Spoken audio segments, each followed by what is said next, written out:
And good afternoon to everybody, and welcome to another edition of Real Talks. My name is David Steele, where I talk about movies here on this channel, new and old, and I ask everybody to come along on a cinematic journey with me and remember or reminisce about some of the greatest movies of all time. Now, most recently, I just did The Dark Knight with Phil Walsh, so you guys can go back and check that out. I can't. So the reason why I did that is because I couldn't believe it was 16 years. 16 years it had been out on the theaters. I had never seen it in theaters. Um, and I said, yeah, absolutely, I'm going to go see this. So that was Phil's most favorite movie in the whole wide world. And we had a fantastic discussion about that. And I will put the link right up there in the little box up there for you guys to go check that out. But I had a fantastic time watching it. And there was another movie that recently just came out, and I have a guest with me today, another guest, and we are going to be talking about this. And there's so many different reasons why this movie is important, guys.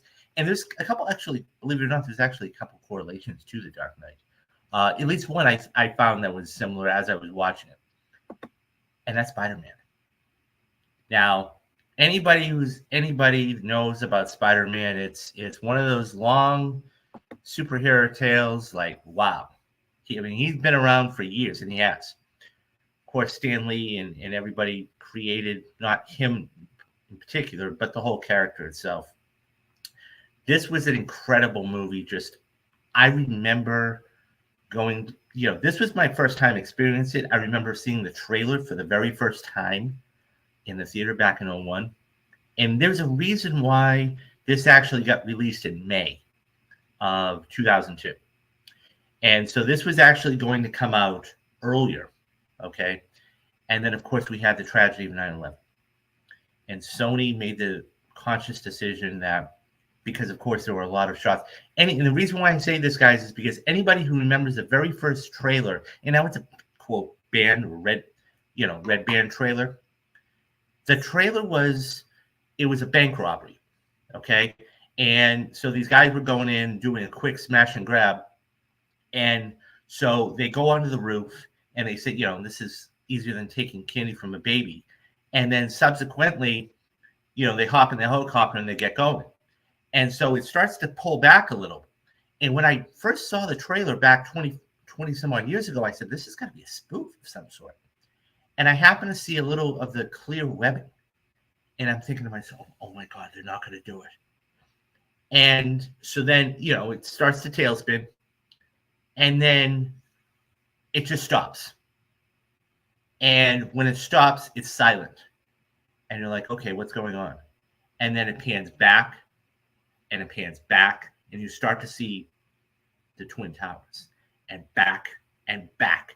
And you see these two huge buildings in this tiny, tiny little helicopter. I went, oh my God, they're making Spider-Man. Now, being almost 50, I remember the horrible, god-awful live action in the 70s. So I said, anything they're doing has got to be better than that. But it was just crazy. So, of course, the tragedy of 9/11 happened. We'll never forget that. And what ended up happening was Sony made the deliberate and conscious decision that they didn't want to offend anybody, and they actually released it. I forget when the actual release date was, the original one was, but it was delayed almost 8 or 9 months. So this was released, okay, in May of 2002. And that's why we have Marvel. I mean, this isn't like the MCU, okay? I mean, that doesn't come in until 6 years later, but still, the simple premise, and this was only 2 hours. Think about that for a minute. So anybody who saw this, this was like back in the day of like quick, 30, 60, 30. So that tells you something. But yeah, so this was a huge movie back then. And because it got delayed, the anticipation was there.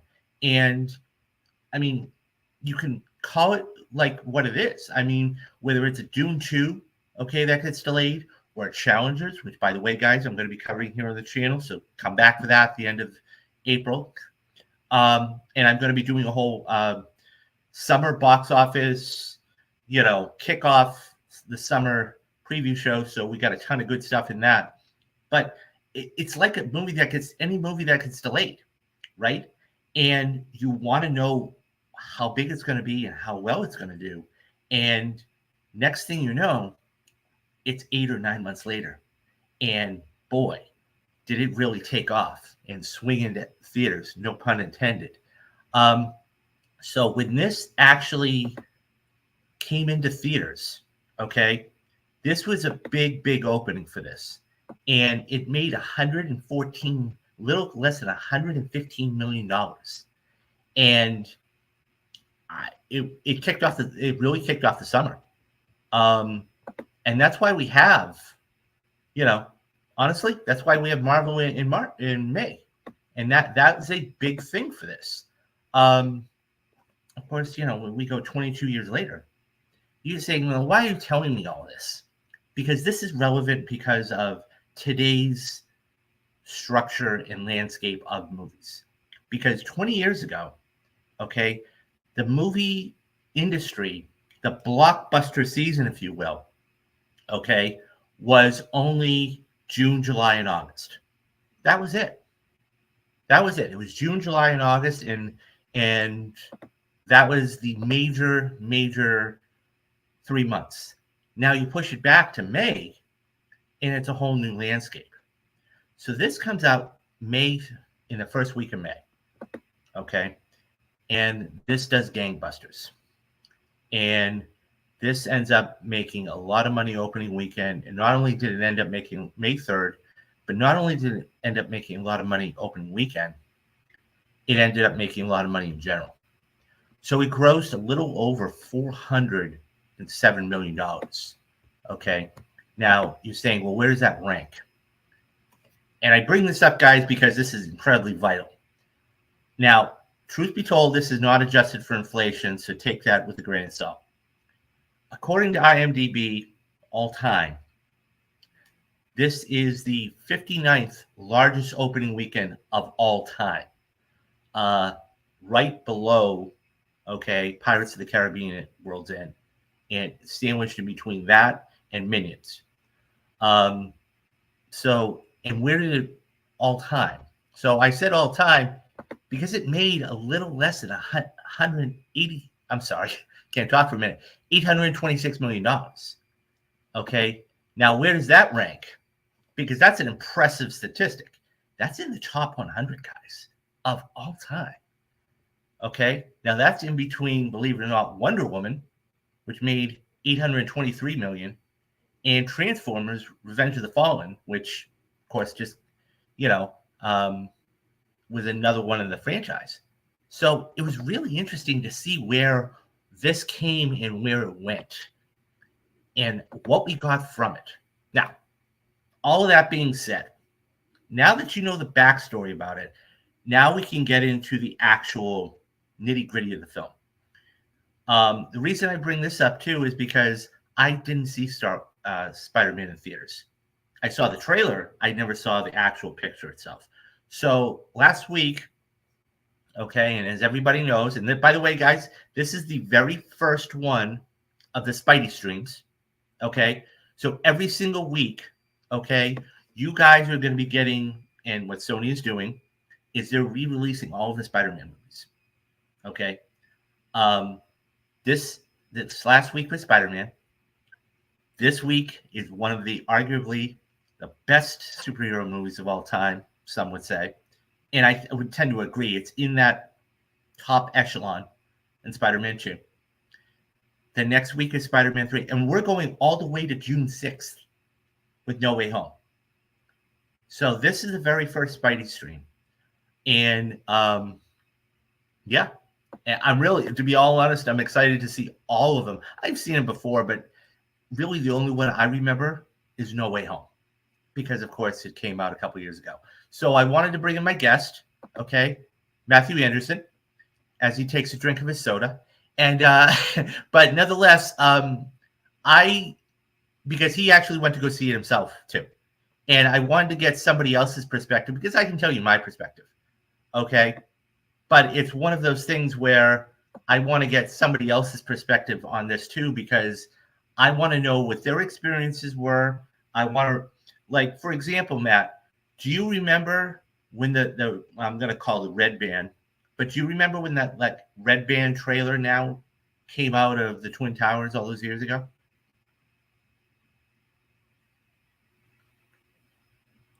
Sorry, my mic.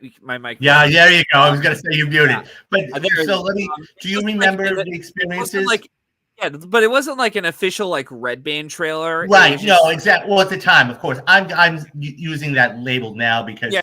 that's one of those band trailers that you can go on YouTube and find it, but it's not one of those things we remember fondly. Well, I was going to say, I did remember seeing it somewhere, and I was reading on Wikipedia just now. Apparently, it was in front of like theatrical prints for films like Jurassic Park 3, and I'm like, I guess that's where I must have seen it because I definitely saw Jurassic Park 3 in theaters. But yeah, I remembered seeing the trailer, and yeah, obviously they had to take the posters down because of the event, as you said. And you do get like a brief glimpse of the two towers within one of his eyes, the Spider-Man eyes. Cool shot, which I'm going to demonstrate later on and talk about that.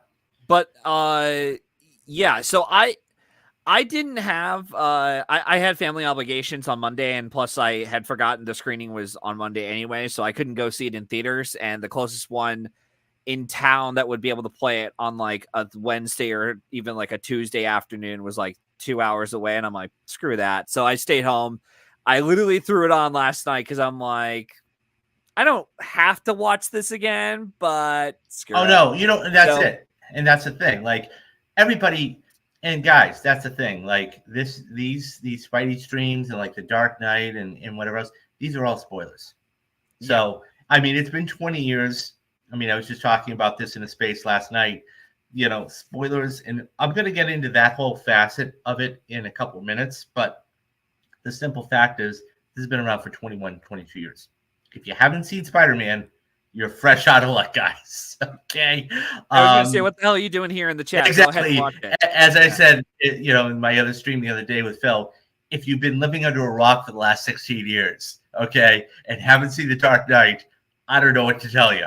And it's the same thing with Spider-Man. I don't know what to tell you. But this is the age-old, a really good, solid. I remember seeing this, the other night. I just went, wow, this is as good. This is way better than I remember it. And like I tell people, and I say this all the time to people, films are, for me, they're judged in two different ways. You have your here and now, what we're going to think of it, okay? And then 10, 15, 20 years from now. Because it's one of those things where that's where you have to let it marinate, right? I mean, I'm really interested in seeing, like, when our Oscar show we did a couple months ago, how do you think Oppenheimer is going to be remembered? How do you think this is going to be? Like The Dark Knight, it's an impeccable movie. There isn't a piece of fat on that movie, okay? And Nolan did just a phenomenal job. Oppenheimer's the same way. Spider-Man, I gotta say, man, coming out of that theater, I was thrilled, and I can't wait for next Monday, because it's one of those things where this is when we talk about movies and franchises. It doesn't matter if it's Avengers Infinity War to Endgame, or Harry Potter Deathly Hallows Part 1 to Part 2, or Hunger Games. You have to leave it in the right spot. If you don't leave it in the right spot, people get very disinterested very quickly. And I thought that last fight, of course, at the funeral, when Norman dies and everything else, and MJ expresses her feelings to Peter, and he's walking away, and, the voiceover, and then she just looks back because she gets it. Or does I went, oh, yes. And before we even get even deep into the movie, I'm not even sure if you brought this up as well. This movie came out at a time not just after 9/11, not just, this, it's now like a big box office hit. We also have to keep in mind too that this came out just a couple of years after box office and critical flops of various superhero movies like Spawn, like Batman and Robin, like Steel. And it took a lot of executives from other studios like Sony, like Warner Brothers, and some of these other places. Like, if you thought DC was in a rut, I mean, Marvel was as well. And Blade kind of got things a little bit back on track, not much, but a little bit. And then X-Men, the first X-Men film, did okay critically, but it did well enough financially at the box office. And this really got the ball rolling officially to say, okay, we don't have to make brooding comic book movies that unfortunately were started by Blade and X-Men, because, this was also around the time where it's like, as much as we were excited to see stuff like Spider-Man 1 and 2, we still got a lot of shitty comic book movies, like Hulk was another one, Daredevil, and some other ones that are just like Elektra, yeah. And so it's like, not just from Marvel, but also DC as well with Catwoman and shit like that. But it really was like, it really did show proof this, like, again, it got the ball rolling on, making it, hey, we don't have to make it so dark and brooding. And if we actually get someone with a nice stylistic personality or persona like Sam Raimi, who did the Evil Dead movies, and Darkman, I think, was another one he had done. And then, this became like one of his most financially successful films he had made at the time. And for the record, if anyone hasn't seen any of his earlier work, I would highly check his stuff out. And weirdly enough, I made this comparison the other night. I'm not sure if you're going to get the same feeling of like, oh yeah, you're right. With what's the, I find it funny that there's a fair amount of similarities between the Spider-Man movies, or at least the ones that Sam Raimi did, and what Peter Jackson did to the Lord of the Rings franchise. Like, these two indie horror directors that were known for making like splatter movies, and then the studios were in a bit of a rut, especially in genres that were considered box office poison.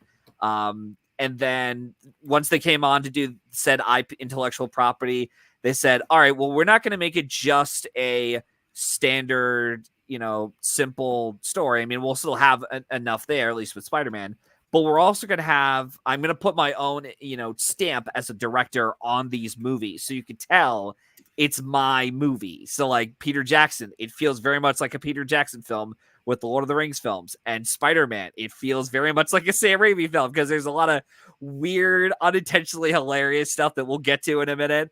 And there's other aspects to it that I'm like, I'm actually glad Sam Raimi did this, because he actually added a personality to this that unfortunately is sorely missing even in the Marvel Cinematic Universe. And speaking of spoilers, I guess we can officially say that this is the first, canon MCU movie in the franchise, now that it's tied in with No Way Home and all that, all that jazz. Stuff. Yeah, all that jazz. So, but so there was a lot of things going on with this movie in a lot of different ways. I mean, the whole landscape of superhero movies was different back then. The whole landscape of economy, as far as making these kind of movies, was different back then. And bringing in directors, you made mention of the Sam Raimi, it was just totally different than what we have today. And it's interesting when we look back in 20 years, how this was done. So anyways, guys, let's get into the cast. So we basically have the cast, okay, to a certain extent, but I want to run through. So here are a couple of now back then, you got to remember, guys, they really didn't do red carpets back then. So, I mean, this is of course our lead, Tobey Maguire. Let me ask you this. I mean, looking back on it now, do you think he was too old for the role? I mean, we see Tom Holland. Yeah. And Holland was, I mean, arguably, that's the one thing that Holland brings to the table, is that he looks young. He can get away with being a high school student. Do you think Tobey Maguire, do you think he was too old for the role? Or, I mean, a lot of other Hollywood films around this time made, actors in their like late 20s and early 30s to play high school students. Like fucking Paul Walker was in She's All That, and he's playing a high school student. It's like, come on. I just Okay. saw you drifting cars in Fast and Furious. There's no way Okay. you're a high school student. Even Okay. Scream was another one, I think that was another franchise where it had like who's the main character in that? It was Nev I can't Campbell. remember. Nev Courtney Campbell, thank you. Cox. Yeah. Well, Courtney Cox was like, news reporter, so it made sense for her to be like an adult. Yeah. But like, Nev Campbell was in like her 20s or 30s when she did the first couple Scream movies, and they're all supposed to be in high school. It's like, I know come on, like this is ridiculous. Okay.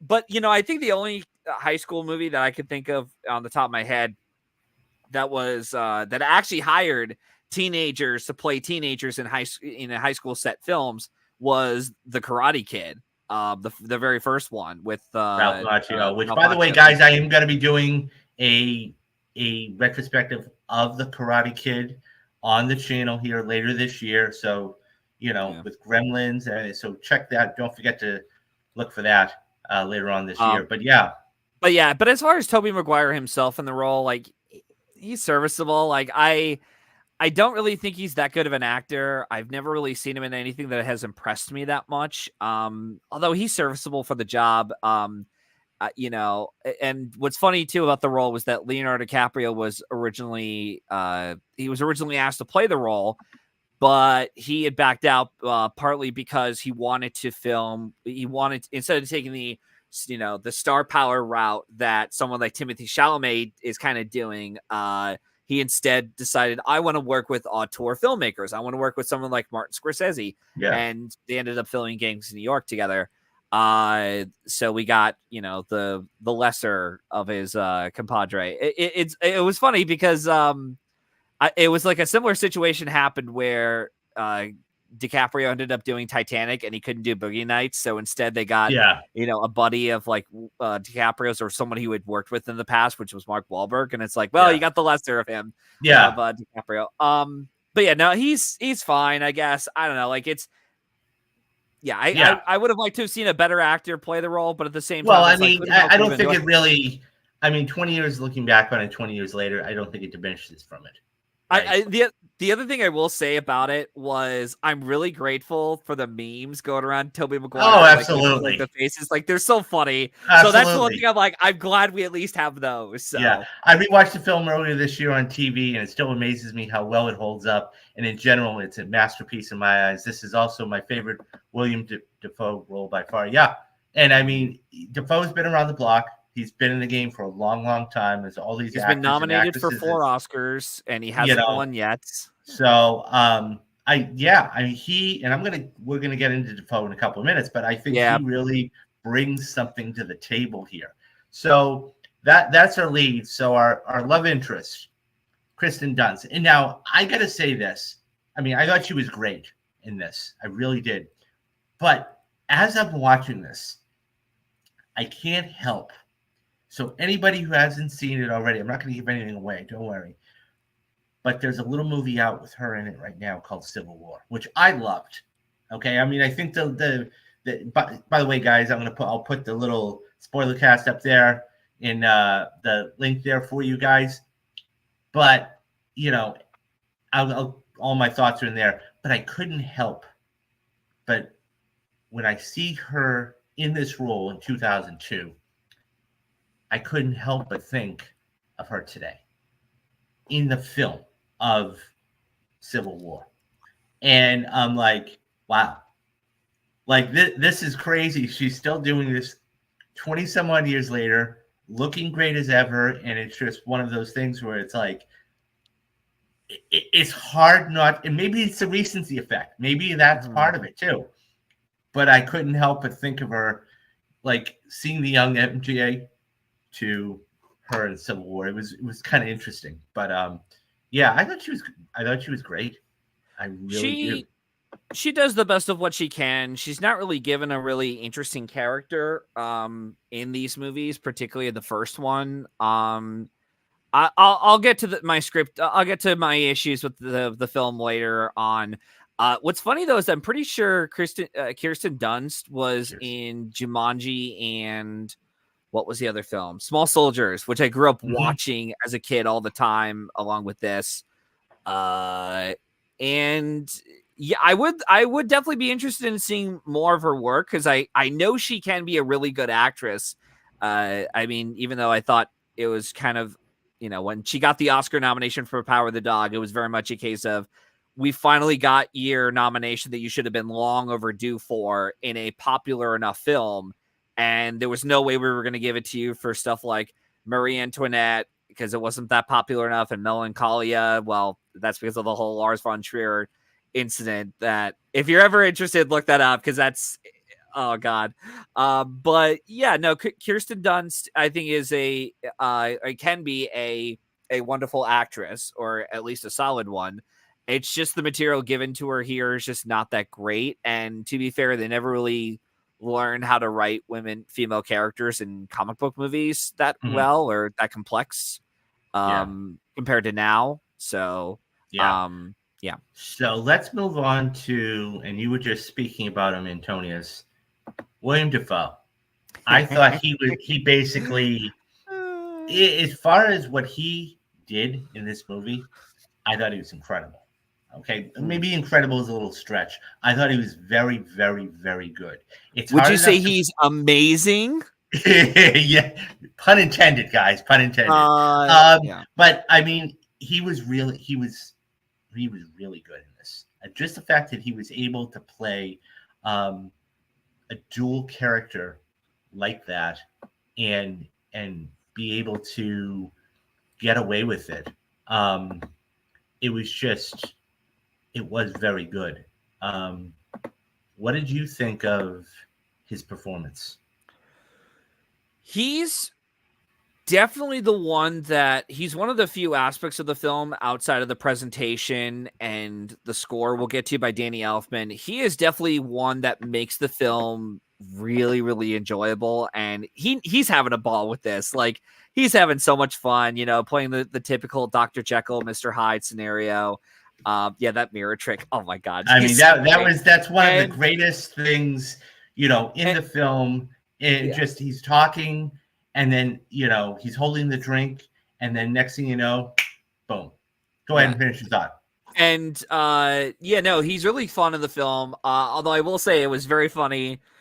Like even watching it now again as an adult, it's so funny to see, him just be committed to this role and even wear that, Power Rangers like suit that he wears, which is so ridiculous.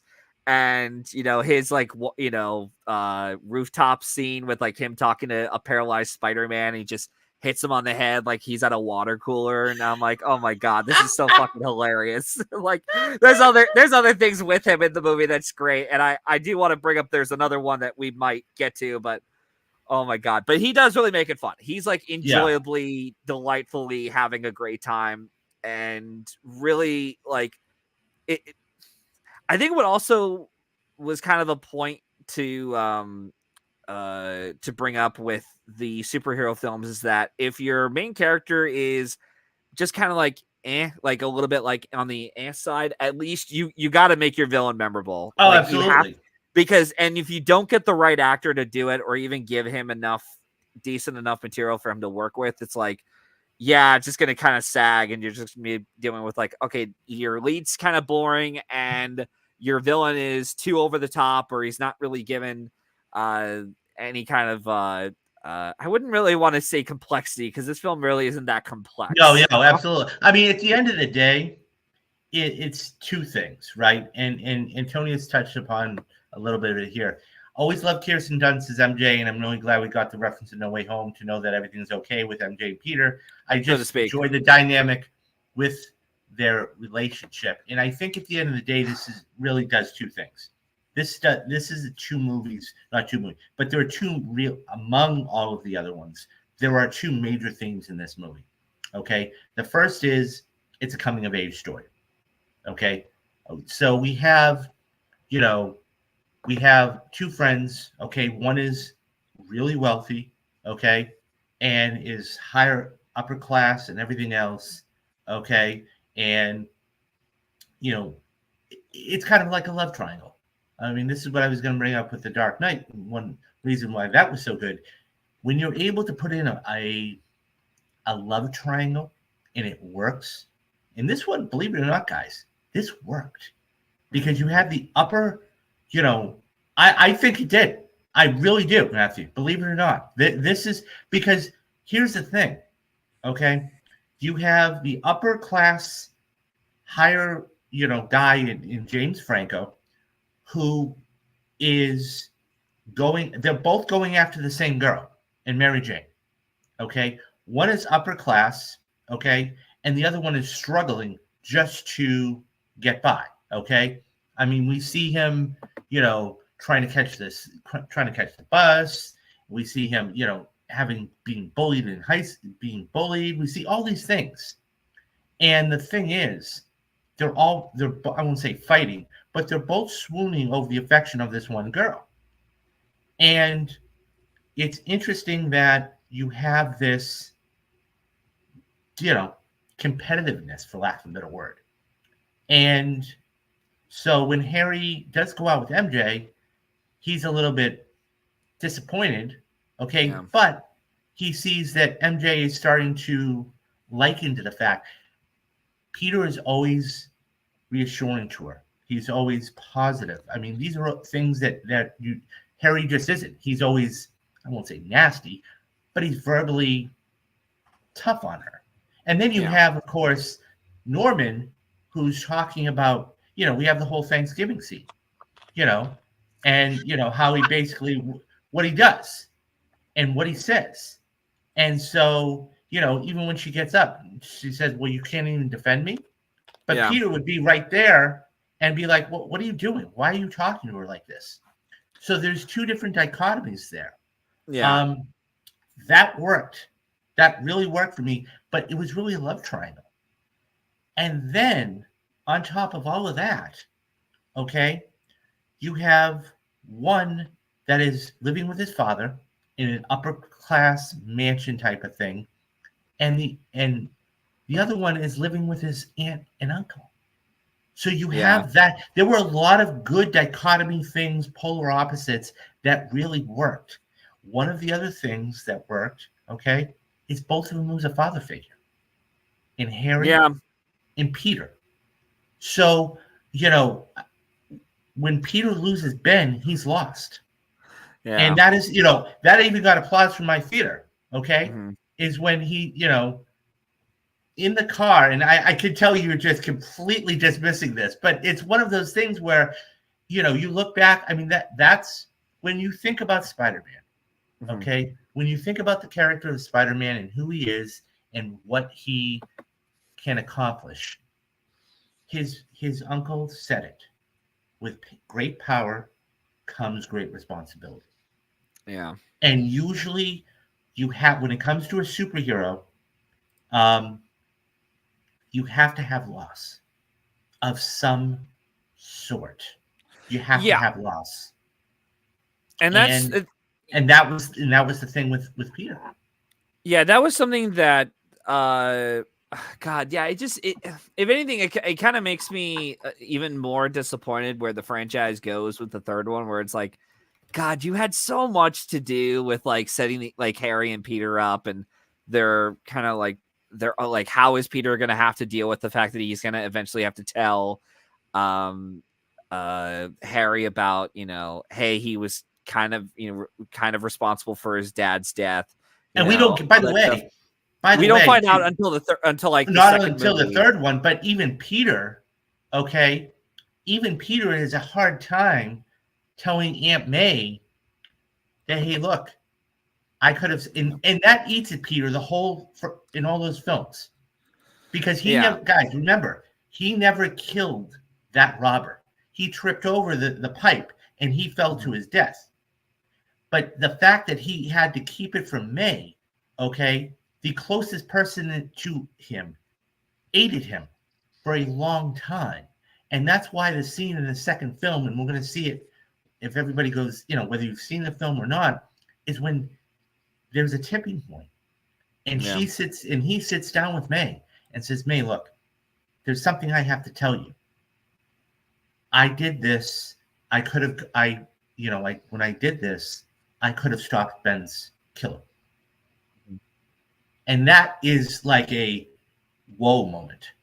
Mm-hmm. Because it's one of those things where even, even after when he finds out who it is, and it's the same guy. I mean, you see that quick flash when he's running down the hallway with the money, and he could have stopped it. Yeah, thanks for spelling that out to us, Raimi. Even though we saw this like 5 minutes ago of who the killer was, like, come on.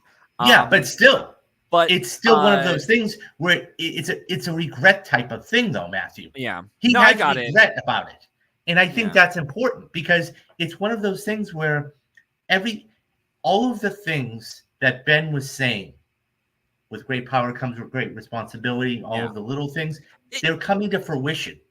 But the way I see it more, sorry, go ahead. No, go ahead.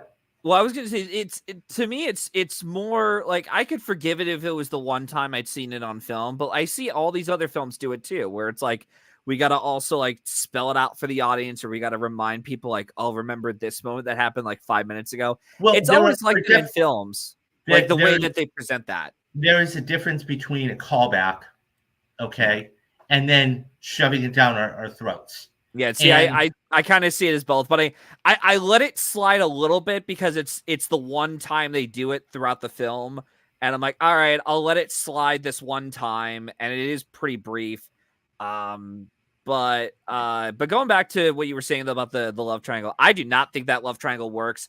I as much as I do like the story and I like the film to this, one of my big problems with the film is I do not think the dialogue works as well, particularly with the romance, the love romance between Peter and MJ. It just does not work for me, period. Like, it's very groan inducing. And it's, it's funny because I was watching it last night. And I'm like, yeah, this dialogue is almost as bad as Cameron's writing. Oh, wait a minute. And then I forgot that James Cameron, who had been originally attached to writing and directing a version of this, and that didn't happen. So David Coep, the guy who wrote Jurassic Park 1 and 2, and he did War of the Worlds. He's done a bunch of other films. And he came in to essentially do almost a like word for word adaptation of that script and change some things to update for whatever it was, the times and whatnot. And yeah, that love triangle just does not work. Gladly, it's not the main focus of the film. The main focus is on Peter and of himself discovering his powers. And I do like and that's the thing.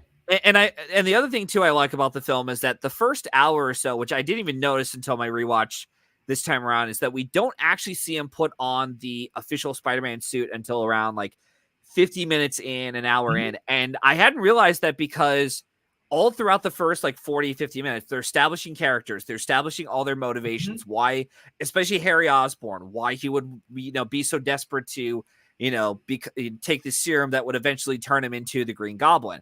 And he's doing that because he wants to run a human trial test and make sure it works.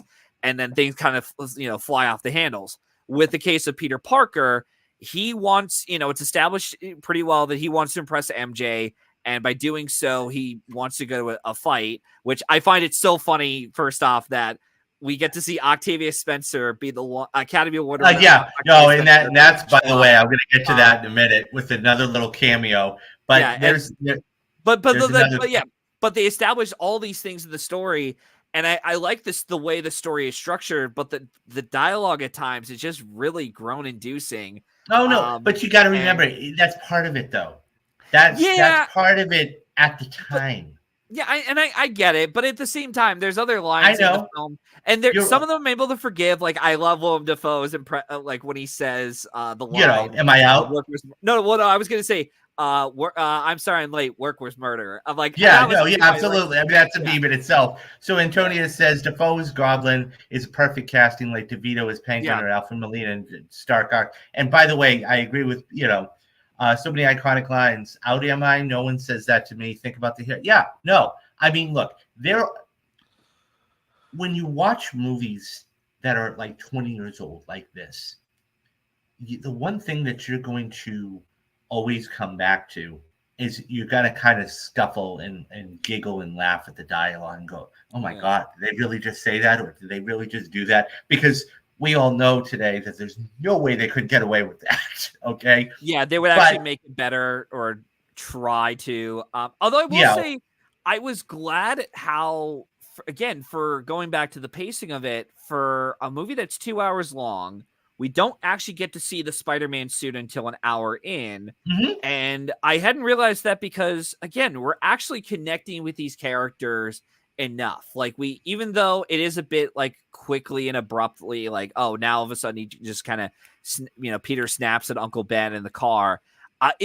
We were trying to slowly build these characters up, and it was funny because the way that they introduced Uncle Ben and Aunt Mary, and they were talking to each other, like him trying to find a job, and you're gonna do everything you can for this family, and I'm like, like the way it's staged and the way they're acting it almost seems like, yes, you could almost put like a narrator and say like, yes, in any moment, nothing totally bad is going to happen to this family whatsoever. Yeah, absolutely, absolutely, and that's part of it. So one of the other interesting, you brought up, one of the people. So the other little, I don't want to say cameo, but for anybody who didn't know, that's Elizabeth Banks. Yep. So she has her little one-liner with, and by the way, I didn't picture him here, but J.K. Simmons was hilarious.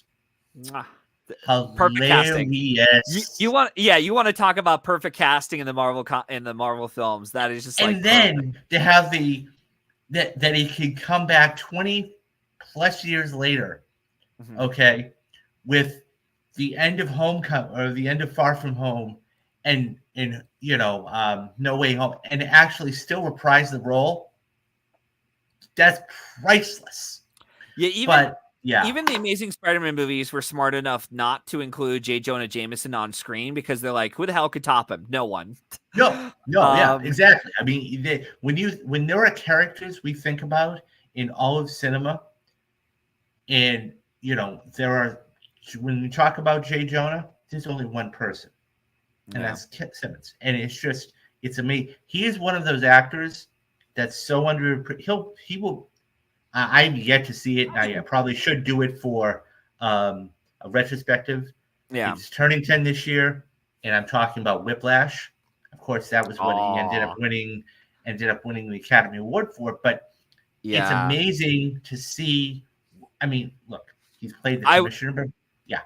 When you talk about Whiplash down the road, we'll probably talk details off air. But whenever you do that, let me know because I want to be on it because I have so much I have so much to say about that in a good way. But anyway, go back to but JK it was just incredible in this. And so I mean Elizabeth Banks, I was fascinated when I was going through and getting the pictures. I went, my God, that's Elizabeth Banks.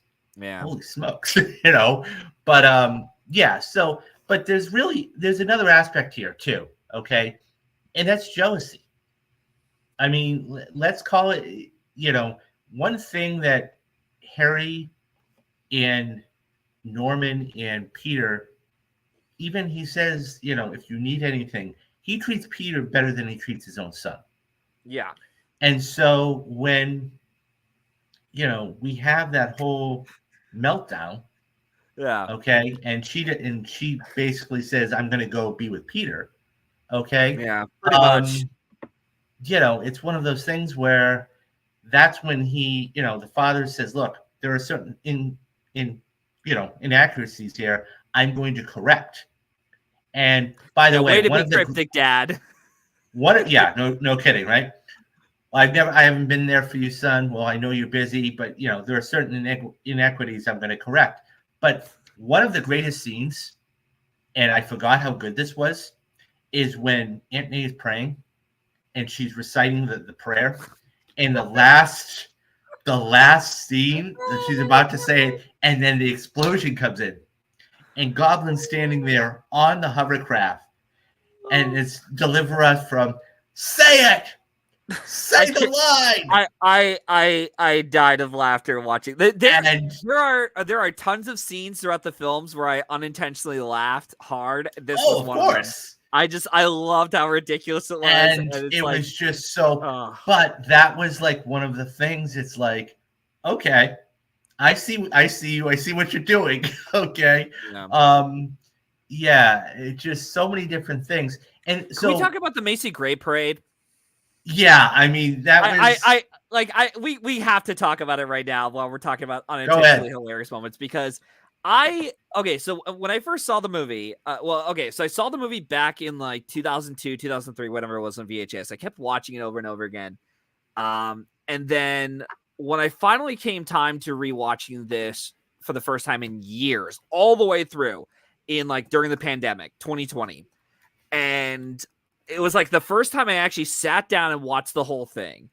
And I never realized how unintentionally hilarious the whole thing is, and the way that the over the top acting, the weird extras, the really the just the some of the bad acting and bad writing, and even some like the really bad action in the film. It really did remind me of like a drunken Power Rangers episode. Like with from the costumes, the shitty CG effects, the way that everything is framed, and it's like it's trying to take itself a bit seriously at that point. But I'm like, Jesus, man, there's so many things going on. Like the balloon falls down and the kid has that like weird reaction, like he's looking it up and squinting, and the mother's right there, and she's like, oh no, my kid. I'm like, you could just walk over the barrier and grab him. The balloon's falling down so slowly.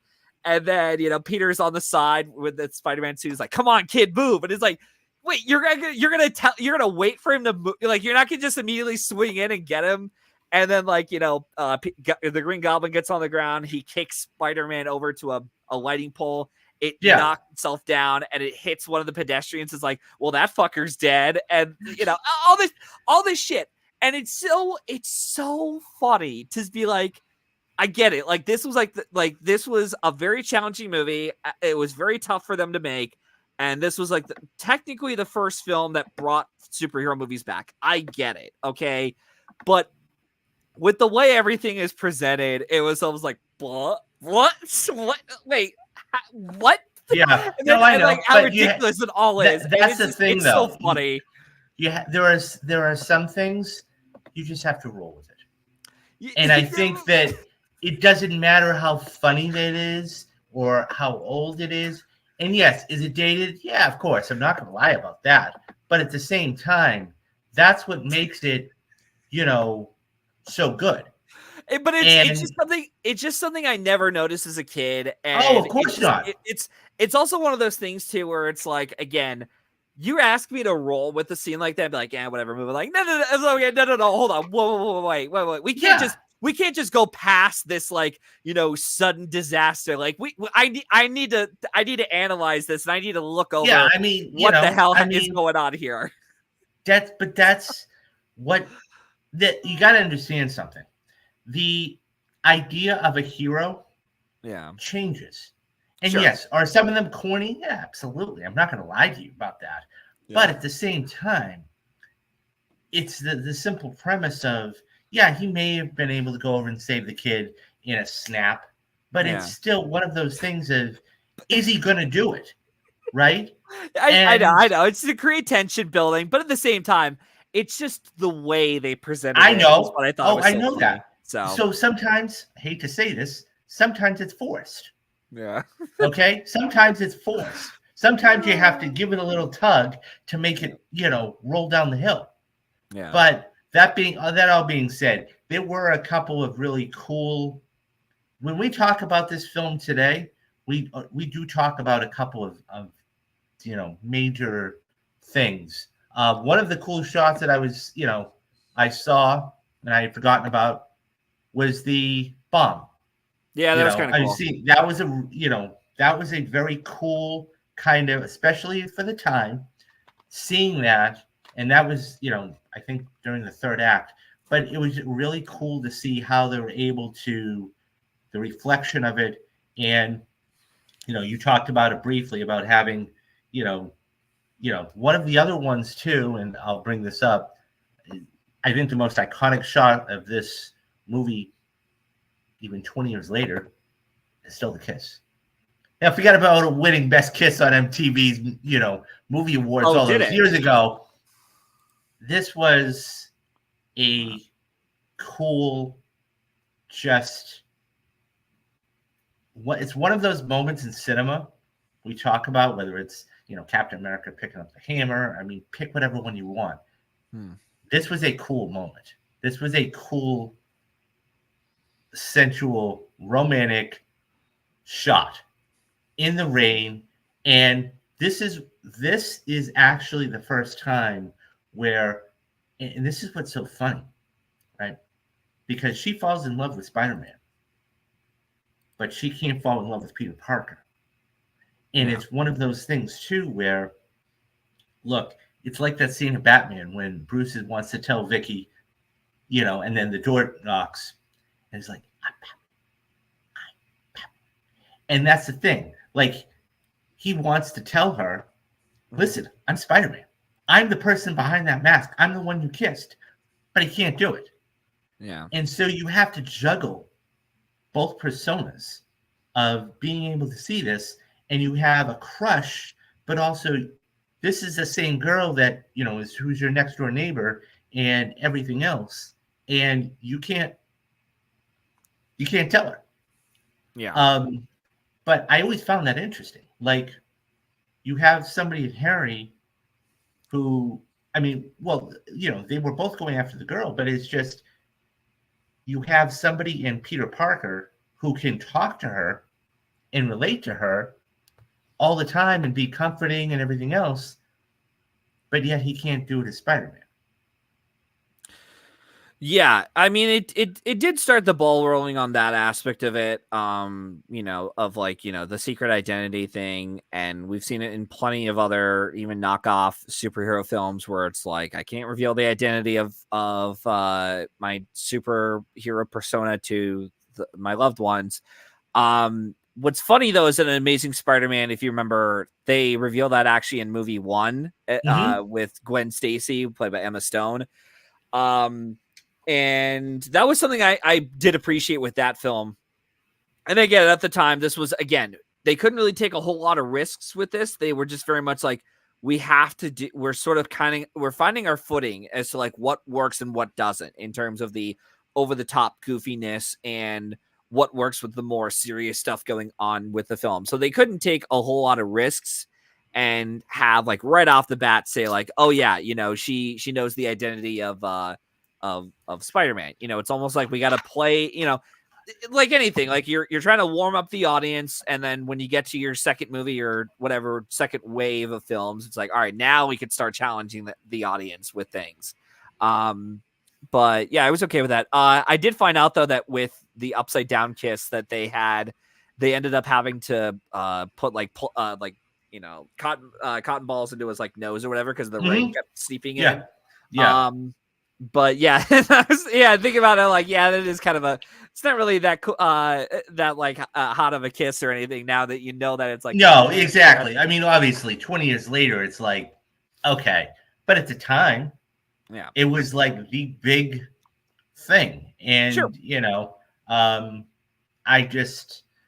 So they did a few things right here. They absolutely did a few things right here. What was the other? There was one more. Well, another aspect of the film I did want to bring up as well, which I didn't notice until last night, or at least I've forgotten. So two major editors worked on the film. Bob Murawski, who had worked with Sam Raimi on some of the Evil Dead films.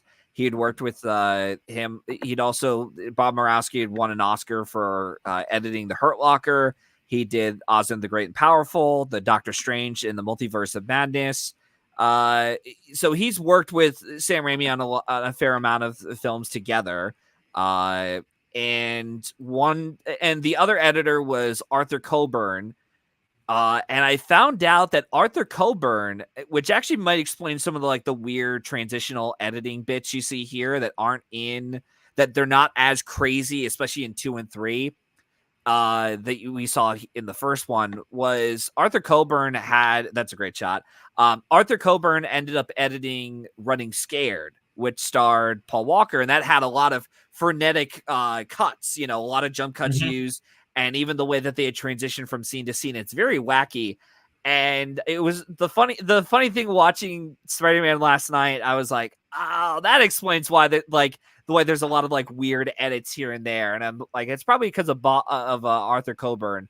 And that is a great shot, by the way, with No, Spider-Man with absolutely. the This is two one of the great visions. shots that, this is another, just like the upside down kiss, just like Yeah. the other shot of the goblin bomb going off. This is another really cool shot of we see It's MJ starting to fall and yeah, Peter's having to, because he's side between going, of the two. I mean, what does he do? Like, does he go over to MJ or, do we have, this is, this is him making a choice, Yeah. right? I mean, we even see a cornier version in Batman and Robin, with the Riddler and Batman with the Cole Kidman and Robin. But like, this is a really cool shot, and the simple fact that he is Spider-Man now, and we have to see him. It's one of those age-old questions: do you save the one, or do you save the many? The needs of And the many outweigh the needs of the it needs few. Yeah. exactly. Thank you. Exactly. And Yeah. so he has to make a choice. So. And shots like that, I mean, there's other shots throughout the film. This one, the eyeball with the bomb going off, Mm-hmm. and even with the when Spider-Man goes up the wall for the first time, or Peter does, and the camera sort of does this whole like panning around him. Mm-hmm. It's shots like that that really make this superhero story, a very simple superhero story, stand out compared to its other competitors at the time, because again, we got a lot of really generic superhero comic book films that came out, that, especially in the MCU, where they had no personality to their directing. And by having Sam Raimi direct this, it's like, man, there's so much personality in this movie. And that's why I was willing to forgive. I know a lot of people hate Doctor Strange too, but part of the reason why I was willing to forgive that, at least a fair amount of it, was it had the Sam Raimi personality, because there was a style of directing involved that I saw in his other films, and there was something there that I'm like, all right, at least there's a personality to this film. The I could say musical the same note thing about scene. Spider-Man 3, where it's like, Yeah. it's not a good movie, but there is some personality to this, which makes it all the more frustrating when it's like it's doing other things wrong. But we'll get to you'll get to Yeah, that but I down the mean road. that, like, even for that second Doctor, the musical note scenes, I love that scene. Yeah, I it's a thought good that thing. was fantastic. I thought it was creative. I thought And, it was well done. yeah, and something But that like your average director probably wouldn't even think of, yeah. until after the movie's released. Like, oh yeah, I could have done that. So Antonia says that awesome shot was kind of recreated for the Mysterio's nightmare Yeah, sequence in Far From Home too. yeah. I mean, once done, often replicated, never duplicated. That's what Yeah. I'll say, because the first time you have a great shot, people will remember it. The next time you try to bring it back, it's like, oh yeah, I really liked it, but this is when they did it the first time. They always go back and reference the first Mhm. time it was done. Um, but yeah, I mean, there's so many different elements to this, and it just. Can we talk about Cliff Robinson for a minute? For the amount of time that he's in it, granted is, I really, the car scene, and that's what everybody was bringing up was, on Twitter. By the way, guys, if you want to follow either one of us, I'm going to briefly bring this off. But if you want to follow either one of us, okay, these are our Twitter handles. I'm Yep. on Twitter all the time. He's on Twitter all the time. We're always talking about movies. Go hit that follow button. And Sometimes a bit too much for my yeah, case, exactly. But but follow nonetheless, me at your own discretion. yeah, Um, we're always talking about movies on there. But nonetheless, it's one of those things where I think that it's the car scene, for even the little bit he's in it, is still good. Yeah, like you hire an actor like Cliff Robertson to, when you give him, him and Rosemary Harris, especially, who's really good in these movies. Yes. You hire them to, add this like goofy comic book movie, a sense of levity to them. Mm-hmm. Like there's enough dramatic sense and heft to them, to those films, especially with Rosemary Harris in the second film for sure. And and they really are the reasons why like they're able to stand out more than just like your average, stupid, goofy comic book movie. Well, at the time there are. And yeah, like Cliff Robertson works really well. Like he's charming, and Rosemary Harris is charming too. I will admit though, as much as I do kind of dunk on him a little bit for especially his like Oscar winning performance and how he managed to win that Oscar. It's like, yeah, I still dunk on the Academy for choosing him and not Peter O'Toole that year. I will say I think Cliff Robertson does a good job, especially particularly in the death scene that he has in the film, Mhm. where it is kind of emotional and it is kind of shocking. And I did, even though we all know who it is, when the Mhm. cops are trying to Right. back away the pedestrians, but I do like how that scene is framed, and they do like a bit of like a reveal until Peter says, "Oh my God, that's my uncle," and then it cuts Yeah. to like an overhead shot of his uncle on Yeah. the ground. And I like that. And again, Cliff Robertson and Rosemary Harris add a bit of dramatic weight to the film, and it doesn't seem like another goofy comic book movie you'd see. Yeah. The Definitive Uncle Ben and a very beautiful, Yeah, heartwarming emotional performance. They really got Uncle Ben right in this film in the series. Yeah, you hit it right on the head, Antonius. And I think that's the thing. You have to have you have the dramatic aspect of it. Okay, we're having Peter with the coming of age story, the jealousy, the love triangle, so to speak. So you have to add a little bit over there, to lighten it up a little bit. It's not even comic relief. It's just bringing it down a notch, just enough to make it plausible. And so Rosemary Harris is still the definitive Uncle May. They just got the characters right and gave them enough. Yes, yeah, I sure. agree. Yeah. And the thing is about that is they serve the purpose of the story, Yeah, right? they don't overstay their welcome. Even Uncle No, Ben, he's not, Uncle Ben doesn't come back to life or anything. And no, he's like, oh, yeah. he's in it So, until the end of the film. It's like, no. but yeah, I mean, so the scenes and look, that is really at the end of the day, there's a couple of major themes here. Okay, we have a coming of age story. Okay, we have a boy meets girl, boy loses girl, boy gets girl back. That's essentially what Or does Spider-Man is. Let's call it a spade, guys. That's what it is. Okay, even though they've been next door neighbors for whatever, and the little emotional scene in the hospital. That's what it is. Um, it's it's Peter growing up. So for what it was, and then of course you have the jealousy aspect of it, which I brought up earlier. Okay, with Harry and Norman and Peter. Okay, and by the way, it is fascinating to me that by this time, okay, MJ knows who he is, but Harry doesn't. So there's that Well, switch. yeah. And so because we see at the funeral, right? We see him at the funeral and says Spider-Man is going to pay. When Peter says, "I'm sorry, about your father," and he's like, "Spider-Man's going to pay." Yeah. And so he obviously doesn't have a clue. It's Peter, but when they're at, the next shot you see is Ben Parker's headstone, and Peter is kind of coincidental. They're at the same cemetery, but subsequently, nonetheless, and you see that exchange by MJ and Peter, and he's like, "No, I can't. As much as I do care for you, I can't be with you because I care about you that much more because."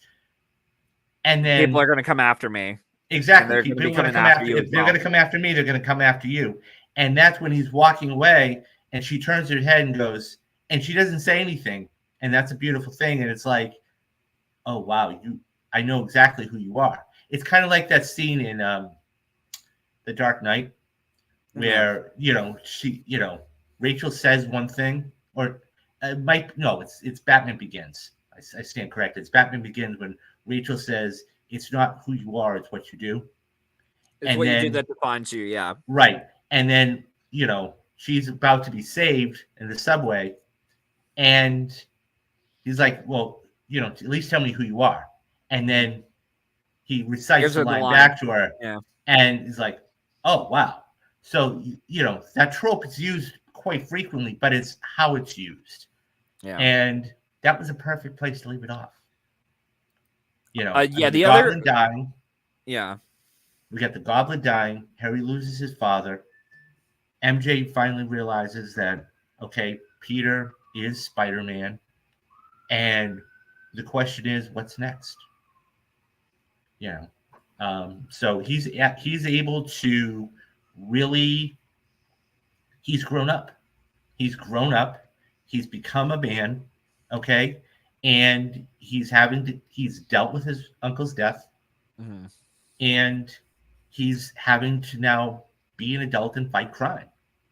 Um, so they left it in a really good spot in so many different ways. So, Yeah. and Spider-Man 2 is often considered one of the greatest, and I call it of a generation because let's face it, I mean, greatest of all time, it's too hard to quantify.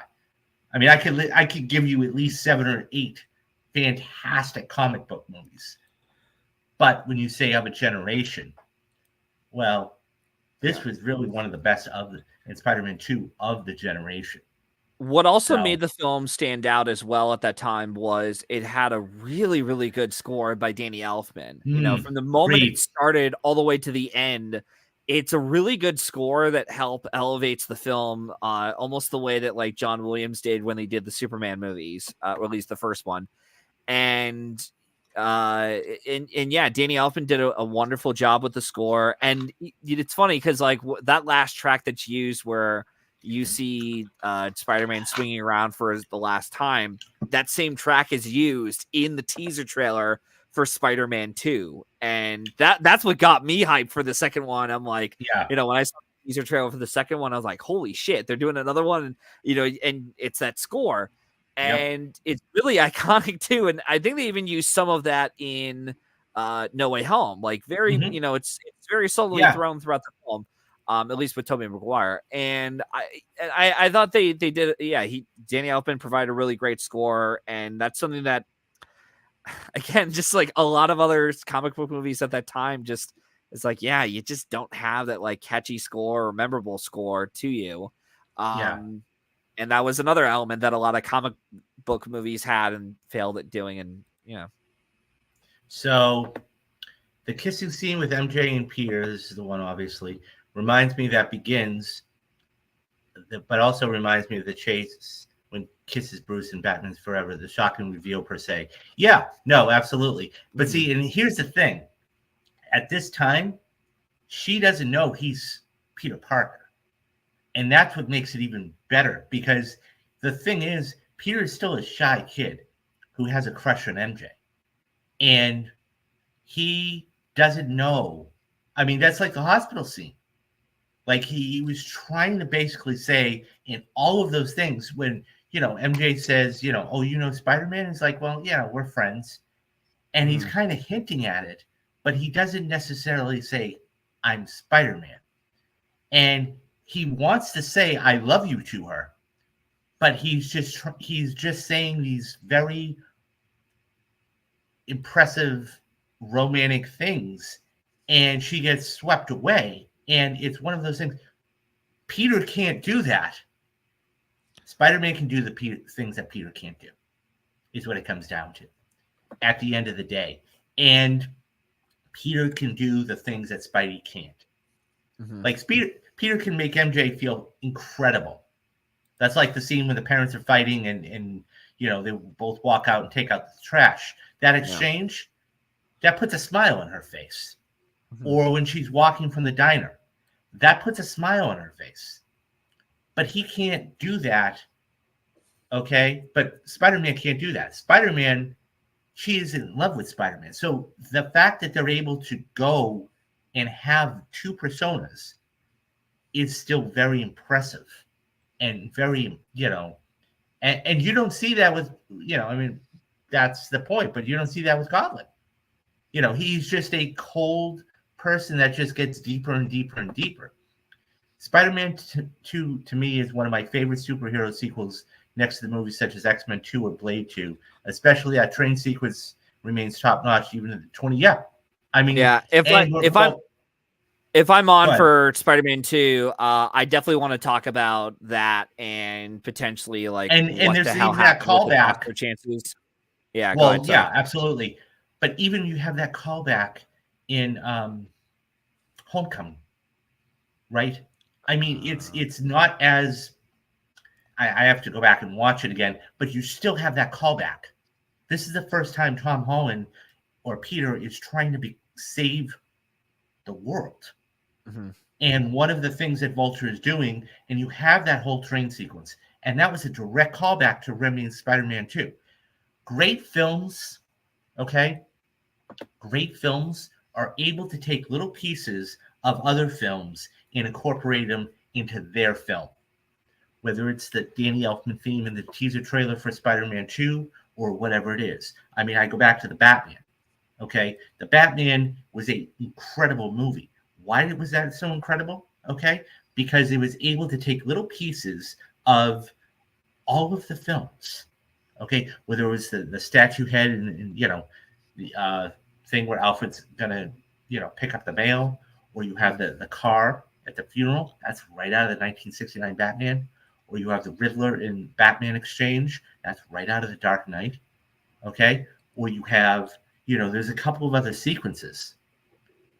When you have a great film, guys, you're able to take little pieces out of it and incorporate it into your film, not force them, because there's a difference between being contrived but also and trying to actually find put it in. Yeah, and trying to find your own personality within Right. that. Right. Yeah. So, yeah. Yeah, that all being said, guys, this is, it's an incredible movie. I will go out and say it. I know it's a horrible pun. It's an amazing movie. And it really is for its time. And It the movie really, really is time. And yeah, like you said, like it did well financially at the box office to where it made a lot of money. It made a franchise, and also it got 2 Oscar nominations for visual effects and sound mixing. Although it had no chance at winning either of them, especially visual effects. Nobody ever thought that. I mean, just the fact that it got nominated back then during a time for this, that's just never going to win, ever. Yeah. I mean, the first one, and also too, it was up against Lord of the Rings, and even the visual effects guys were like, "Yeah, we're not beating Lord of the Rings." Like that was in an era. Now you got to keep in mind, guys, that was in an era where it's like, it doesn't matter who's it doesn't matter who's going up against Lord of the Rings with like the Fellowship, Two Towers, or Return of the King. They're losing to those movies. Absolutely. And they even made it a point. It was like, I think it was John Dykstra, one of the visual effects supervisors on Spider-Man 2, which, by the way, the same crew that worked on Spider-Man 1, at least the visual effects supervisors that were nominated for this one, finally won their Oscar for the second one. And when they did win their Oscar for the second one of them went on stage and said, as soon as they were announced as winners, and said, "Boy, am I so glad there wasn't another 4th chapter to the Lord of the Rings series." And the audience started laughing and like, yeah, well, that's why you lost. I mean, there are other reasons why this one lost. But yeah, it was pretty easy. It was never going to win, like either sound mixing or visual effects because of the competition. And yeah, it was just like they were just lucky enough to do it as well as they did. So yeah, absolutely. And this is one of those films that's going to be remembered. I had a blast going to see it. And I can't wait to see the next one. And it's going to be basically it's going to it's this only made, I say only made, but the re-release made $680,000. I'll be curious to see if this, because of the success of this movie, I'll be curious to see if they re-release this in more theaters. And and the part of the reason why it only made that much is because it was there for one day, and it was only like 400 theaters altogether. Like it was, I think it was like 680 or something. Yeah, but it wasn't even like a nationwide release, like 2,000 or 3,000.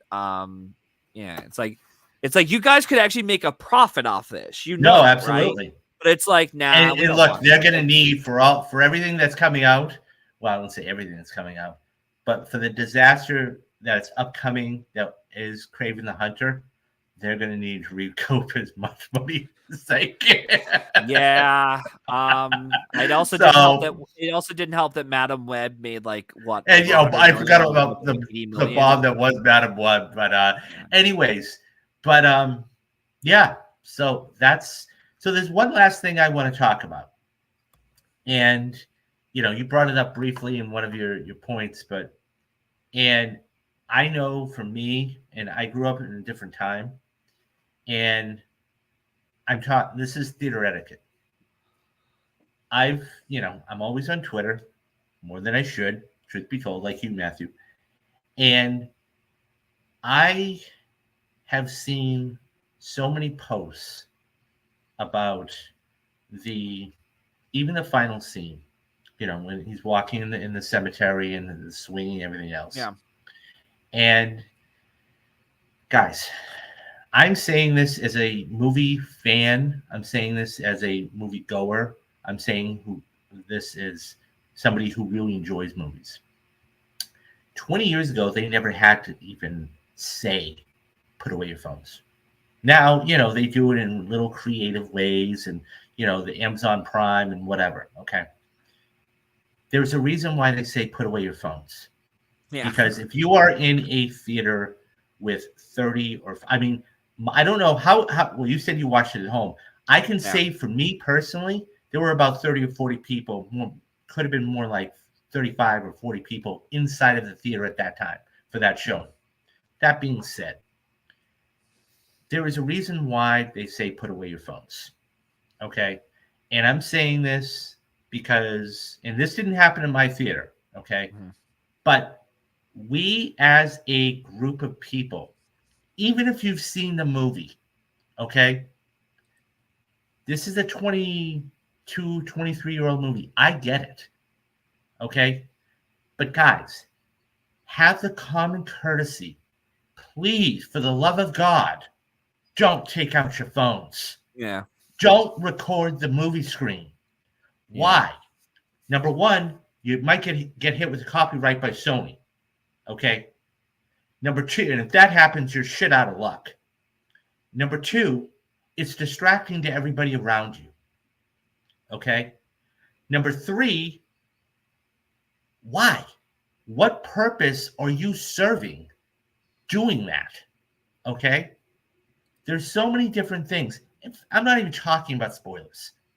That's a whole other conversation for another time. Look, like I said at the beginning of this stream, that's almost an hour and 18 minutes. This has been out for 23 years. We're dropping everything, guys. If you haven't seen Spider-Man, you're SOL. Okay? All I'm saying is don't record in the theater. I can't say this as strenuously and emphatically enough, because all it takes, and you say, well, nobody's going to catch me, or why does it matter? Because the one time that it does, okay, because if you get a guy like me who sees somebody pulling out their phone, I'm the one that's going to go to management and be like, look, this guy's recording. And what will they do? They'll either give you a warning or they'll throw you out. Now, that's not going to matter if you've got an A-list or a Regal Club pass or whatever, okay? The thing is, the only way I see this ever stopping, because look, you can't take everybody's phone and put it in a box and say, okay, you can get your phone when the movie's over. That's impossible. I get that. Okay. What I'm saying is this. Okay. What I would do, okay, is I would give you one warning. I take your information. You're in a book, okay, as somebody that's basically that way, okay, and or the next time it happened, we suspend your account for 30 days. It's that simple. Okay? If you want to go to the movies, you got to pay for it. Because I guarantee you, once you start hitting people in the wallet and in telling people that they can't come in and they have to record and they can't watch a movie without paying for it, and they're not getting their 10% discount on food in merch or the minute you start doing that, people will go, they'll fall right into line. So the rant, the moral of the story, the rant I'm basically saying is, guys, have enough courtesy. And look, I got to say this too, okay? I know 9 out of 10 of you guys out there are very, very good about it. You're very good about it. You'll shut your phone off, you'll put it on do not disturb, you'll put it away, and that. I'm talking about the small population, okay, of people that would do that. Hell, if you want to do that, go buy the movie, go record it on your TV, and do it that way. But when it comes to other people's enjoyment, okay, especially with a showing like this or any other showing, okay, guys, have enough common courtesy to put your phones away. Because what would happen if somebody else were doing it and you were trying to watch the movie? Nobody thinks about that. And nobody, it's just brushed away. That's the moral of the story, guys. Put your phones away. Have some good common courtesy and good theater etiquette. Now, it hasn't happened to me, and I don't know if it's happened to you, Matthew, but for those people that are out there, I can tell you one thing. It's distracting. It's annoying, and people get pissed off about it. So, I'm ranting, guys, because this is something that, look, guys, 10, 15, 20 years, we never had to deal with. Never had to deal with. But now we do. And this movie's 22 years old. That's the thing. That's what blows my mind. This is a over 20-year-old movie, and they're doing it for this, which begs the question, what are they going to do for the next 8 films? Because if they're doing this for this, what do you think they're going to do for Spider-Man 2 and No Way Home and everything else? So either the theaters have got to put a stringent thing on this right now, or this is going to continue until the first week of June. Anyways, that's where I stand on that. And it's not a lot to ask, guys. It really isn't. Have you ever been in a theater? Look, it's one thing to be talking to, your friend or whatever. Have you ever been in a theater when have this happen? I'm just curious. If I did, it was a while ago. Although, to be honest, the only time I have my phone out is during either I'm checking the time or I'm writing down like the previews, like right before. Oh yeah, that's fine. And then after that, I just turn. But even then, I have it on like low light, and then I shit like that. That's fine. So, I don't know. That's fine. It doesn't happen too often for me. No, I mean, look, that's fine. It's when the film starts. Because look, we all know, we all go to the movies. We get, that's one thing I think all moviegoers don't like is the fact that there's 25 minutes of previews. I understand it's marketing. I understand it's hype. I understand, but it's the same. Like if that's a 6:30 show, somewhere. If that's a 6:30 show and it starts at 6:30, I mean, you're talking that film's not start until almost 7:00. I always turn off my phone and never bring with me to the theater. Personally, I hate it, and it certainly distracts you when there's ringing. Look, if somebody, I would find the person. That's a little out there, but I would be very, very, very ticked off if a ringing ever happened in the theater. That would be because it throws you out of the whole, especially in like a dramatic scene. Anyways, that's my 2 cents on it, guys. It's common courtesy. So please, if you do turn off your fucking phones. Exactly. Turn off your phones, guys. It's not hard. And look, I get some people have emergencies, so put it on do not disturb. Or put it on vibrate. But don't take it out in the middle of the theater.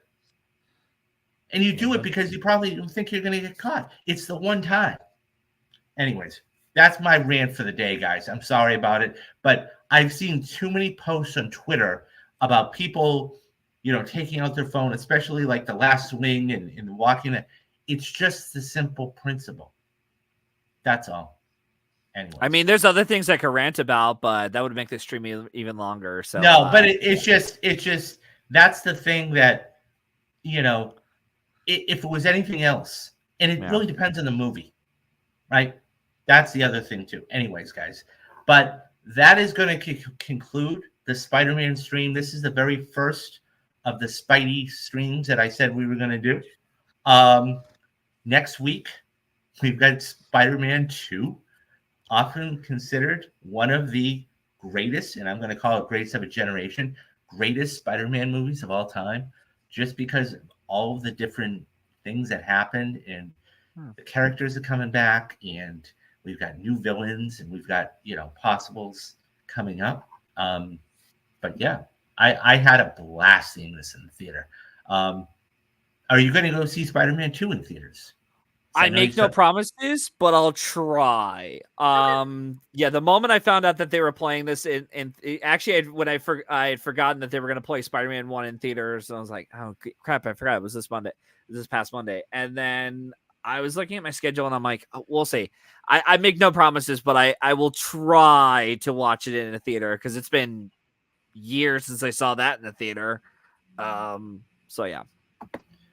Thank you very much. Thank you very much, Antonius. But yeah, so before we get going today, couple of quick things, house cleaning things. Number one, okay, as I said, this is the first of this many Spidey streams that I'm going to be doing, whether Matthew's going to be joining me. We're going to possibly have other guests throughout the weeks. This is the first, and this is going to go all the way to June 6th, guys. So it's going to be a new movie. So this week is Spider-Man 2. The next week is Spider-Man 3, all the way to No Way Home in the first week of June. So come back here. It may not, I said it was going to be on Tuesday. It will definitely be in the week. Okay, I've got to figure out that. So that's that. Number 2, there's a ton of stuff coming up on the show, guys. Okay, first and foremost, okay, we've got challenges coming out at the end of the month. Okay. Then I want to do a summer preview blockbuster, not as big as last year, but definitely a summer preview show. Okay. We've got challenges coming out at the end of the month. We've got Fall Guy the next week. We've got Kingdom of the Planet of the Apes the week after that. Okay. We've got a new Bad Boys movie, which I don't know if I'll cover or not. Of course, at the end of July, we've got, which I still think they need to change the name, Deadpool and Wolverine. I think is going to be the biggest movie this summer. And then we've got a ton of other stuff coming up. Not to mention, guys, I am in the process of doing retrospectives. Okay. I'm kind of putting them on the back burner a little bit, but I have everything because we got a ton of stuff, like I said. But once, we'll definitely fit those in between the slow weeks. That being said, Anatomy of a Movie. Okay. I just put up the new one last week. It was Anatomy of a Movie. It was the coffee shop scene out of Heat. Guys, if you haven't seen that video, go check that out. I'll leave a little link up there in the description box right up there for you guys. It's incredible.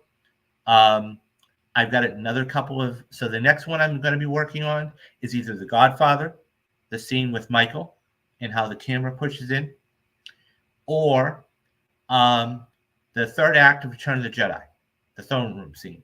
And that even dates back to Empire, and there's a bunch of other stuff. That's there, okay?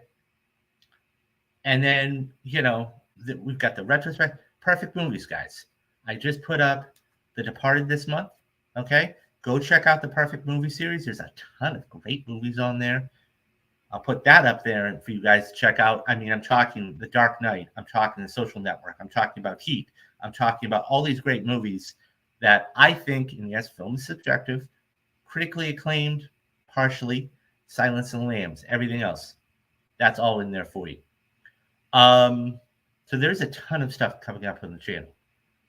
That being said, if nothing else, guys, okay, if nothing else, I would like you to at least hit that like and subscribe button, because what that does is a couple of things. Number one, it tells me that you enjoy the content, but number two, it spreads it to other people. Now, the last thing I am going to talk to everybody about is, and you'll like it because it's cheap, not to say that you should, although you should become a member, is memberships. Memberships are one of those things, guys, that helps YouTubers like myself and many of your other content creators stay afloat. Okay. I'm just starting to get going, but think of any YouTuber that you watch. Okay. They can't do it without your support. Now, as I said, I'm just starting to get going. Okay. And I've made this extremely dirt cheap for you guys. Okay. The first month is completely free. And I did that for an absolute reason. Okay. So there are 3 levels there, as you can see. The first one is $2.99 a month. The second one is $5.99 or $6.99 a month. And the big one is $9.99 a month. Now, the way I talk about it is this. If you go to a Starbucks and you get a small drink, okay, flavored drink, you're spending $3. Okay. If you're in Los Angeles like myself or somewhere around the country, a gallon of gas is almost $6 a month. $6. Okay. $9.99 a month. Okay. If you have HBO Max with ads, it's $9.99 a month. Netflix is raising their prices, and Hulu is doing password crackdown. Okay. Now, if they already haven't, they will be doing it shortly. Okay. I'm giving all this content to you guys for $10 a month, and I'm not putting anything behind a paywall. And I could, but I won't do that because I like watching YouTubers myself.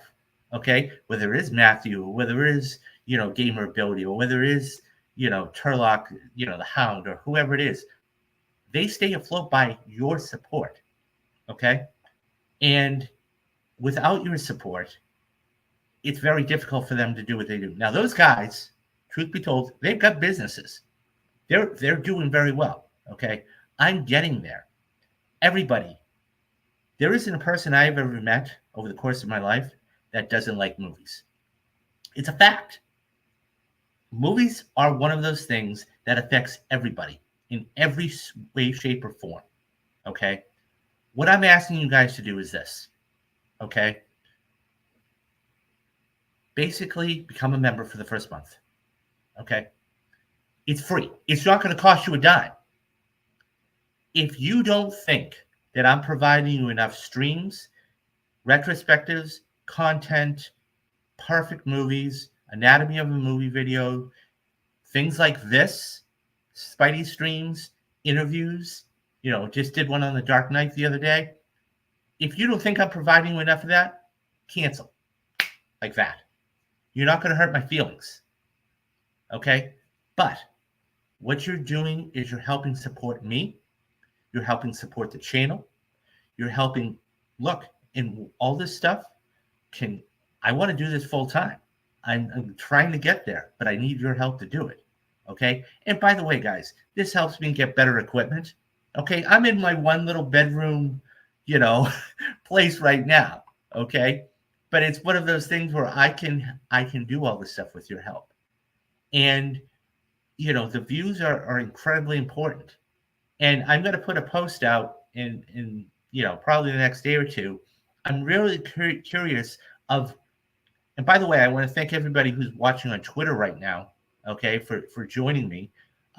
Please, guys, do not, and I've been putting it in the comments, I don't know if you've been seeing it, do not forget to hit that like and subscribe button. Head over to the channel, okay? And I'm sure you guys are going to like whatever's over there. But that all being said, we can't do this without your help, okay? What I'm asking you for is just take a leap.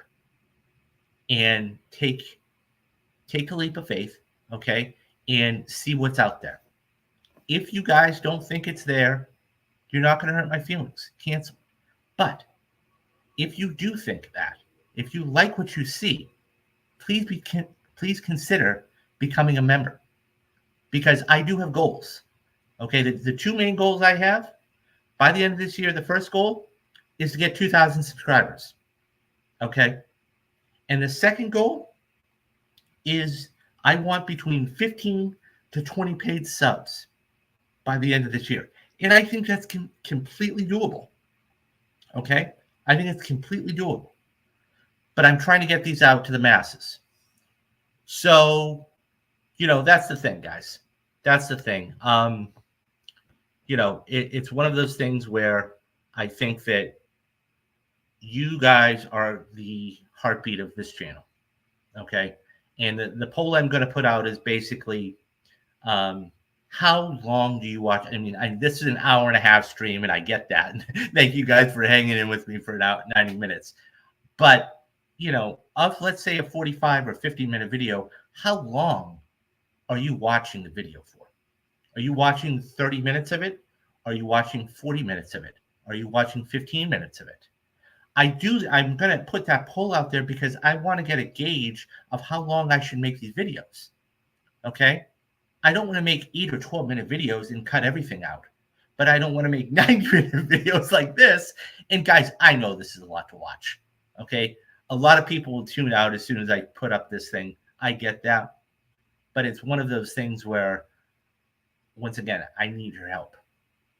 And I want this to get out to the masses.